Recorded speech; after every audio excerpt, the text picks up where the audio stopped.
I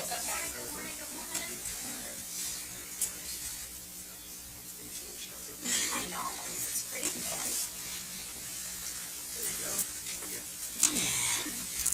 Boy, I'm still. One of these days, I'm going to bring my stool. Jeez. Good morning, everyone. How are you? Can you feel the excitement in the air? I mean, I was actually walking around in the bitter cold, partially because I couldn't get an Uber, but people are smiling, right? They're in a good mood. It's quite refreshing. And I think they're doing that because they know it's a new day in America. Monday was a celebration for most Americans. However, not everyone is happy about the direction that our country is headed, which is actually disappointing. For example, yesterday at the National Prayer Service, the bishop was extreme in her views, extremely out of line and out of touch. And what she did was uncalled for. Perhaps we should pray for her. Why should anyone block or be opposed to President Trump's agenda? The American people expect us to deliver on the mandate in which they've given us. The days of negativity are over. That's why President Trump and House Republicans have already started to keep our promises. Promises to secure the border and unleash American energy and drain the swamp. Promises made, promises kept. Together, we will make America great again. President Trump started this. On day one, he signed 41 executive orders on his very first day in office.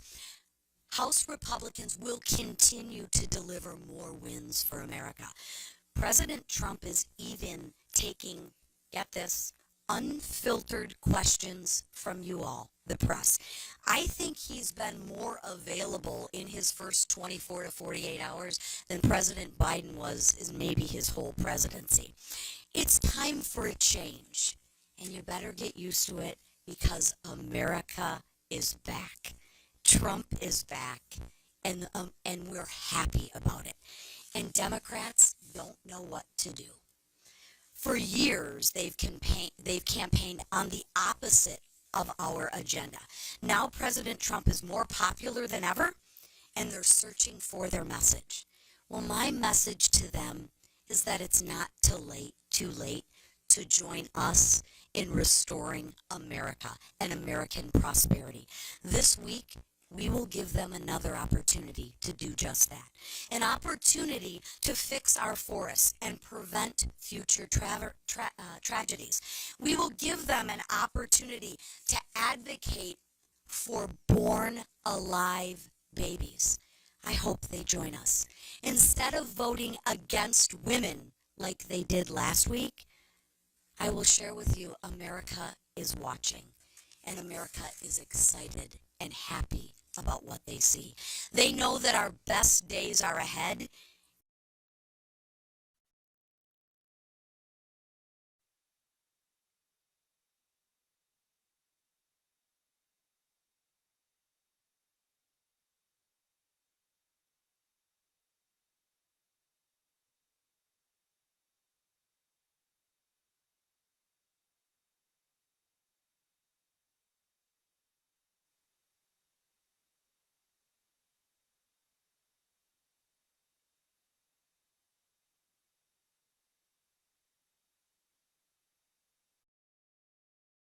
Requires our national forest to be managed for multiple uses, including outdoor recreation, timber management.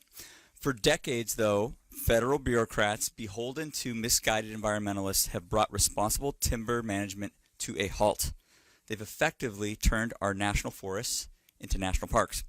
This mismanagement has fueled catastrophic wildfires and set the stage for disasters just like what we've seen in California. Now, the Fix Our Forests Act will change that. It lets the Forest Service do its job. Yesterday, President Trump, within hours of returning to the presidency, issued 11 executive orders to once again secure our borders, recover our sovereignty, protect. Necessary. We're going to pass it in the House. We're work with the Senate, and get it to President Trump's desk as soon as possible. Together, we're going to fight to ensure that communities never face another preventable wildfire disaster again. Thank you, and with that, I'm going to turn it over to Majority Whip Emmer. I think our conference chair led off with this: promises made and promises kept. That has been the theme since President Trump's triumphant return to the White House on Monday. I mean, in one day, President Trump did more for the American people than Joe Biden did in 4 years. Some of us would argue more than he did for the American public in 50 years. From shutting down the woke DEI bureaucracy that poisoned every aspect of the last administration, to ending the CBP One App scam that helped facilitate the worst border invasion our country has ever seen, to rolling back policies that crippled America's energy dominance and our national security in the process, and so much more. One thing is clear: the golden age of America is upon us. And President Trump will stop at nothing to reverse the damage done by the failed Biden-Harris administration, nor should he. It's exactly what he campaigned on. And 77 million Americans gave him an overwhelming mandate to put America first. House Republicans are united and ready to work with the greatest president of our lifetimes and our Republican colleagues in the Senate to get the job done. Failure is not an option, and we're excited by the historic opportunity in front of us to make America great again. And with that, I turn it over to our Majority Leader, Steve Scalise. Thank you, Whip. It is morning in America again. It's an exciting time. Monday was just a special day where America celebrated the inauguration of President Donald Trump, coming back as the now 47th President of the United States. And you already see a different focus, a sharper focus in President Trump. And I'm sure the speaker will touch on this, we got to meet with the president in the White House yesterday for a good amount of time to talk about the agenda, to talk about the things we're going to do to help fight for those American people who have been struggling for years under the weight of the failures of the Biden-Harris agenda. It's not just talk, it's action that's being taken. Not just through the executive actions that you heard our conference chair, Lisa McClain, talk about, but actual legislation.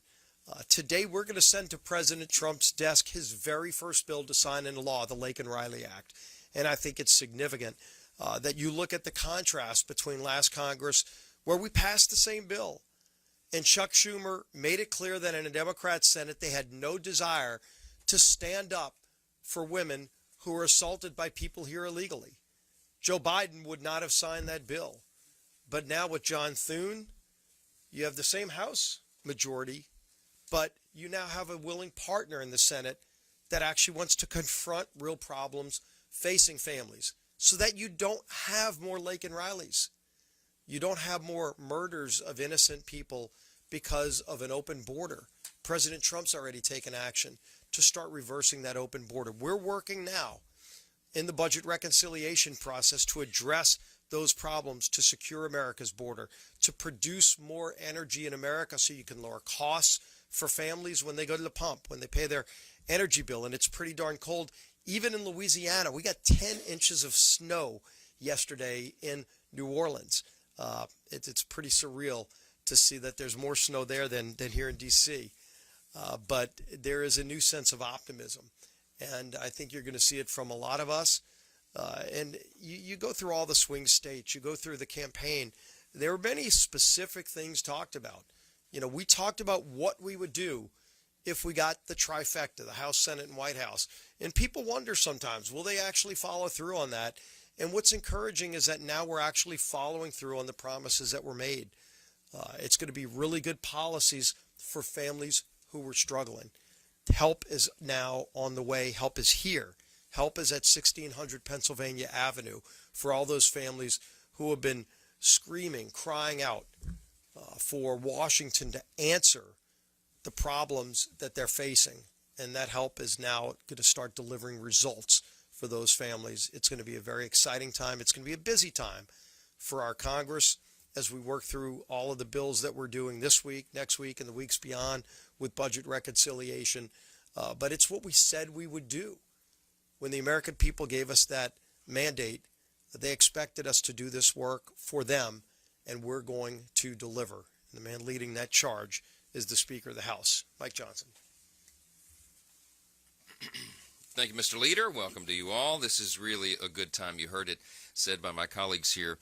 So many great moments from Monday, from the inauguration of the new president. As President Trump has said, America's decline is over and the new golden age has begun. We're all excited to be a big part of that. As was mentioned, we had a great meeting at the White House yesterday, spent a few hours over there. First met with the president and the vice president, J.D. Vance. And as an aside, let me just say how moving it was. As we gathered in the hold room to go in, President Trump came to visit us.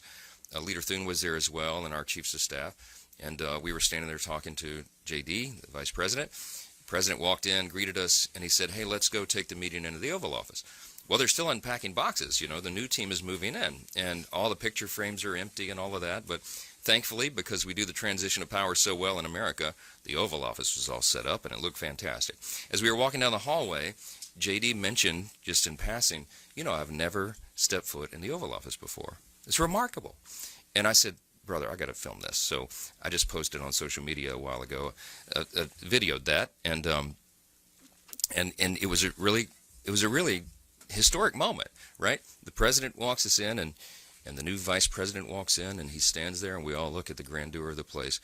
Only in America can a young man from humble circumstances, from Appalachia, rise to be the vice president and step into the Oval Office for the first time with that title. It's really something. We live in a great country. Everybody feels this. Everybody feels the excitement of the moment, the excitement of being in a great country. The atmosphere in Washington has changed. I think the whole press corps probably notices that as well. And there's a lot of anxious anticipation, a lot of excitement about what we're going to do, and the House Republicans are ready to deliver. What came out of the meetings at the White House yesterday was that we're going to do this in a bicameral manner. You're going to have the Senate Republicans and the House Republicans working together to advance the America First agenda, and we will deliver. Now, the president's wasting no time either. As you saw, has been mentioned, the executive orders. Just in the past 2 days, just a couple of highlights. Some was mentioned. Listen to this list. He ended catch and release. He shut down the ridiculous CBP-1 app. He began restoring American energy dominance already, restored merit-based hiring for the federal government, and eliminated DEI initiatives, ended the radical gender ideology madness, and revoked the security clearances of the former intelligence officials who signed the bogus and discredited letter about Hunter Biden's laptop. President Trump truly has, as Whip Emmer said, he's done more in the last 48 hours for the American people than Joe Biden did in 4 years. And this is just the beginning of much more to come. Two notes real quick about legislation this week. We mentioned the Fix Our Forest Act. You know, case in point, the reason this is so important is because we see what happened in California. The lack of leadership there. Mayor Karen Bass and Governor Gavin Newsom, having mismanaged virtually every aspect of that in preparation. They did not prepare their state or the city or the county for what was to come. There was a 117 million gallon reservoir right outside Pacific Palisades. It was left empty for over a year. They did not manage the forest as they were supposed to, and they let forest debris pile up near homes in at-risk areas. All of this was known. They assumed the risk because they advanced their radical political agenda, and now people are paying a heavy price for that. We think that needs to be taken into account going forward. But the bipartisan Fix Our Forest Act will do what the governor of California would not do, and that is restore the health of our forests and make communities more resilient to wildfires. This is, again, a return to common sense, and that's the theme that President Trump will be echoing over and over, and we will as well. Speaking of that, a matter of common sense and a matter of just basic human dignity, morality, and ethics, we'll be voting at the end of this week on the Born Alive Survivors Protection Act. Here's the question. Don't let anybody distract you from what the question is. If a child is born alive during an attempted abortion and is crying and struggling to breathe on the operating table, should the doctor try to keep that child alive? Or should the doctor deny that crying newborn child medical care and let the child die? Who could answer that question with the latter response? We're going to give them a chance. It's basic humanity. 210 Democrats voted against that bill in the 118th Congress, and we're going to pose that question to them again to see if they'll do the right thing. I certainly hope so. I hope Democrats stand with common sense. I hope they vote for the bill. I hope they stand with basic human dignity. If they don't, you'll need to ask them why they don't believe that those innocent lives deserve to be protected. That's going to be a tough one. With that, I'll take your questions. Chad. Good morning. I know everybody's been talking about unity, but you know that this will come down to specifics. And there's going to be a night in March or April where there's a bunch of people back in your office and you'll recess up to the call of the chair. What are those speed bumps going to be? What do you anticipate some of those speed bumps? Is it going to be regional differences? Look, there's a lot of issues with reconciliation and government funding that we're working through. These are healthy family discussions, not just inside the House Republican Conference, but between the House and Senate Republicans. And that dialogue's going very well. The discussions are going very well. People have really deep principles here, and I do as well. We're deeply concerned. Our team is the fiscal responsibility team, and we are worried about the nation's national debt, the unprecedented levels. We're worried about running deficits every year, and we have an opportunity to address that and fix it. And reconciliation is the mechanism by which we can do it most efficiently and effectively. So, having gotten this sort of once-in-a-generation opportunity with unified government, there's a lot of anticipation about what will be in that bill, and there's a lot of discussion, healthy debate right now inside, to make it the best possible legislation that we can. So some of those issues you touched on are the things that we're having discussions with. Whip Emmer's having, I don't know, maybe the 20th listening session, work-through session in his office this afternoon. We just stood with all the House Republicans, encouraged every member to go and participate in these. I've hosted them. The leaders hosted them. We have conference chairs engaged, and we have leaders of the caucuses inside the conference. This is exactly how the Founding Fathers anticipated the process would work. They wanted people, legislators with good faith, citizen legislators, to come to Washington, D.C. and bring their principles and bring their preferences and come to the table and work it out amongst themselves. It is a healthy thing. We're excited about it, and it's going very, very well. So stay tuned for the details. They're coming. Manu, from Republicans have long said you guys back the blue. How do you justifiably say that when Trump just pardoned a bunch of violent January 6th rioters who attacked Capitol Police? And if those rioters come to the Capitol, will you welcome them back here? So look, everybody can describe this however they want. The president has the pardon and commutation authority.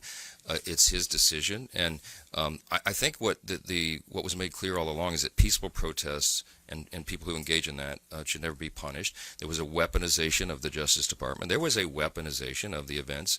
The following, the prosecutions that happened after January 6th, it was a terrible time and a terrible chapter in America's history. The president's made his decision. I don't second guess those. And yes, it's kind of my ethos, my worldview. We believe in redemption. We believe in second chances. If you would argue that those people didn't pay a heavy penalty, having been incarcerated and all of that, that's up to you. But the president's made a decision. We move forward. There are better days ahead of us. That's what we're excited about. We're not looking backwards. We're looking forward. Just second. Mr.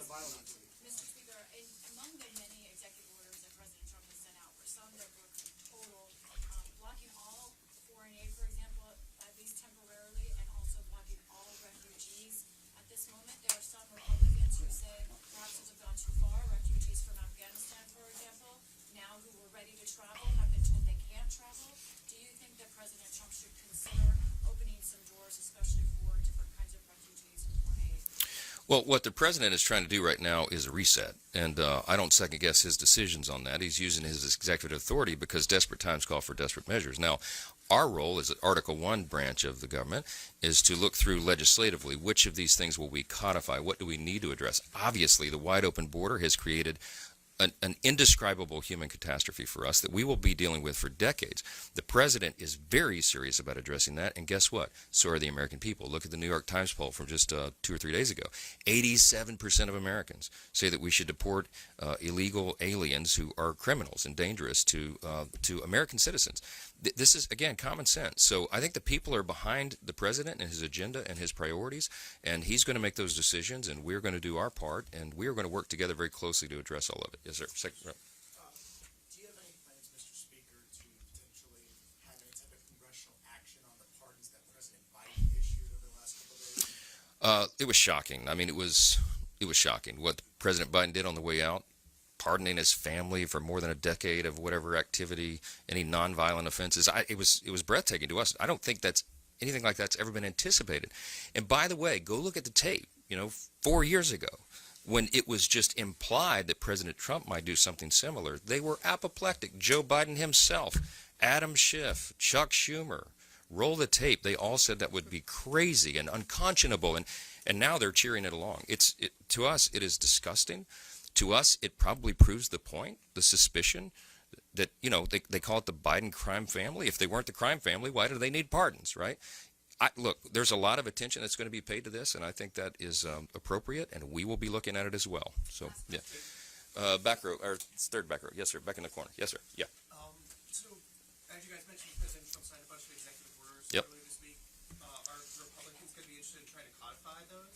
Yes, I mean you're going to see our legislative agenda roll out. We're laser focused right now on appropriations and the reconciliation process, but we've got 2 years here. We're going to have 4 years because we're going to grow the majority in the midterm election in 2026. So you'll see all of this. We are working very closely in close coordination with the White House because this is an America First agenda that takes both of those branches of government to work in tandem. And so what he's doing is kickstarting what will ultimately be our legislative agenda, and you're going to begin to see that. The Lake and Riley Act is a perfect example. The president will have that on his desk for signature, and that's the first of many bills that will be addressing all these great problems. So look for that. There'll be a lot of activity in the days ahead. Thank you all for being here. Do you expect President Trump to speak at the Issues Conference next week? He will, yes. The end of next week will be down in Florida at Doral at his club, and he's going to come and address the Republicans there. We're looking forward to that.